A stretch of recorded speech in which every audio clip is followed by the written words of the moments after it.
Scenes of violence on the streets of the Emerald City. The Spotlight has obtained video of a wild stabbing that led to an AK-47 style rifle being fired in a Seattle homeless camp. Take a look as a van pulls up to drop off food for the people who are living in tents on 13th Street, just north of Dearborn, between the Goodwill and Public Storage building. The guy bending over to pick up food is David Charles Burchak. His wife has been having issues with a woman named Arias Beckett Sumpay, better known on the streets as Lady Gangster. Apparently, Burchak told Lady Gangster she needed to move her tent. Instead, she sneaks up behind him and shanks him repeatedly with a knife, lacerating his liver, intestines, spleen, and severing a tendon in his arm. Lady Gangster then casually heads up the stairs that leads towards 12th Avenue and the Navigation Center.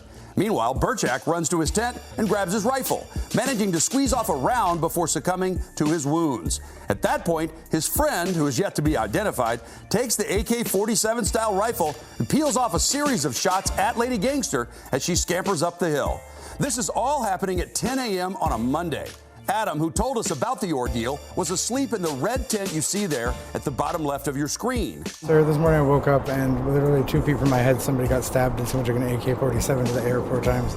I'm terrified. He eventually pops out to get some food. Meanwhile, Burchak's friend stashes the rifle back in Burchak's tent, where his wife tries to play keep away from the police, forcing them to get a warrant to access the tent, even though they can see the rifle clear as day through the mesh of the tent.